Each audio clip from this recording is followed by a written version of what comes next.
The Lean Startup by Ries. Chapter 6 Test.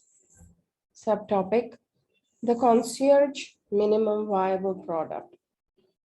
Consider another kind of MVP technique, the Concierge MVP. To understand how this technique works, meet Manuel Rosso, the CEO of an Austin, Texas based startup called Food on the Table.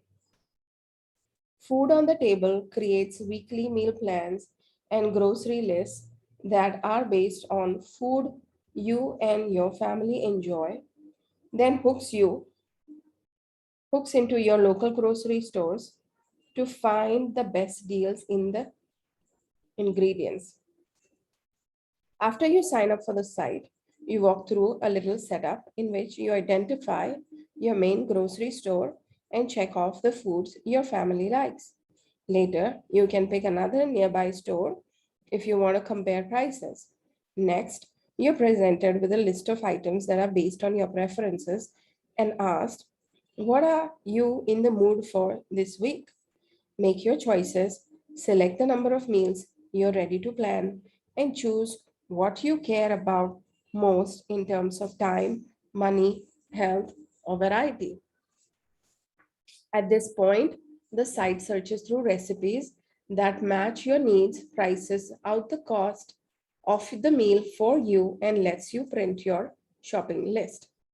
Clearly, this is an elaborate service. Behind the scenes, a team of professional chefs devise recipes that take advantage of items that are on sale at local grocery stores around the country. Those recipes are matched via computer algorithm to each family's unique needs and preferences. Try to visualize the work involved. Database of almost every grocery store in the country must be maintained, including what's on sale at each one this week. Those groceries have to be matched to appropriate recipes and then appropriately customized, tag, and sort. If a recipe calls for broccoli rabe, is that the same ingredient as broccoli on sale at the local market? After reading the description, you might be surprised to learn that food on the table, also called as ForT, began life with a single customer. Instead of supporting thousands of grocery stores around the country as it does today, ForT, or Food on the Table, supported just one. How did the company choose which store to support? The founders didn't until they had the first customer. Similarly, they began life with no recipes whatsoever. Until their first customer was ready to begin her meal planning. In fact, the country served its first customer without building any software, without signing any business development partnerships, and without hiring any chefs. Manuel, along with VP of Product Steve Sanderson, went to local supermarket and moms groups in his hometown of Austin. Part of their mission was the typical observation of customers, that is, a part of design thinking and other ideation techniques. However, Manuel and his team were also on the hunt for something else, their first customer. As they met potential customers in those settings, they would interview them the way any good market research would. But at the end of each interview, they would attempt to make a sale. They describe the benefits of ForT, name a weekly subscription fee, and invite the customer to sign up.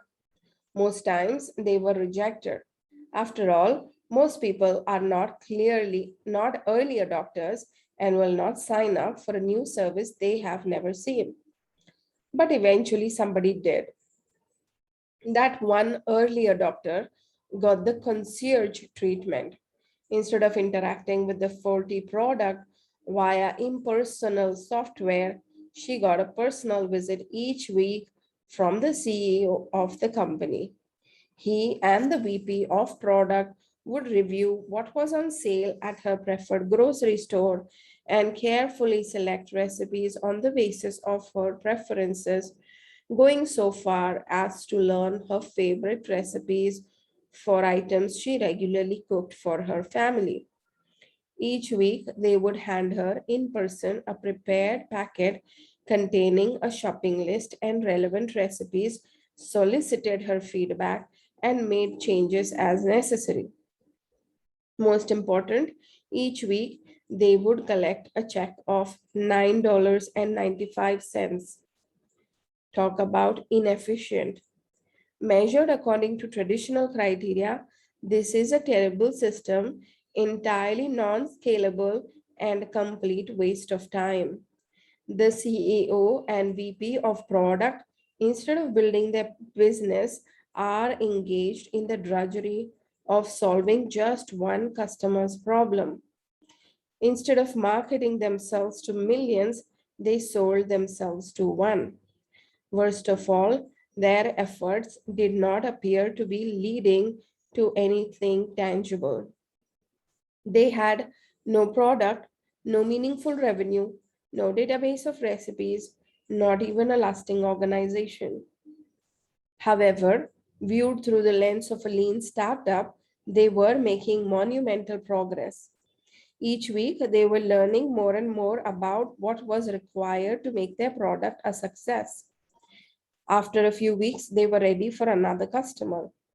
Each customer they brought on made it easier to get the next one because ForT could focus on the same grocery store, getting to know its products and the kind of people who shopped there well. Each new customer got the concierge treatment, person, personal in-home visits, the works. But after a few more customers, the overhead of serving them one-on-one started to increase. Only at the point where the founders were too busy to bring on additional customers did Manuel and his team start to invest in automation in the form of product development. Each iteration of their minimum viable product allowed them to save a little more time and serve a few more customers. Delivering the recipes and shopping list via email instead of via an in-home visit started to parse list of what was on sale automatically via software instead of by hand, even eventually taking credit card payments online instead of a handwritten check. Before long, they had built a substantial service offering first in the Austin area, eventually nationwide. But along the way, their product development team was always focused on scaling something that was working rather than trying to invent something that might work in the future. As a result, their development efforts involved far less waste than is typical for a venture of this kind. It is important to contrast this with the case of a small business in which it is routine to see the CEO, founder, president, and owner serving customers directly one at a time. In a concierge MVP, this personalized service is not the product but a learning activity designed to test the leap of faith assumptions in the company's growth model. In fact, a common outcome of a concierge MVP is to invalidate the company's proposed growth model, making it clear that a different approach is needed. This can happen even if the company's initial MVP is profitable for the company. Without a formal growth model, many companies get caught in the trap of being satisfied with a small profitable business when a pivot, also called a change in course or strategy, might lead to more significant growth. The only way to know is to have tested the growth model systematically with real customers. Thank you for listening to the Lean Startup. I will continue to read tomorrow. If you want to purchase the book, the link is in the description.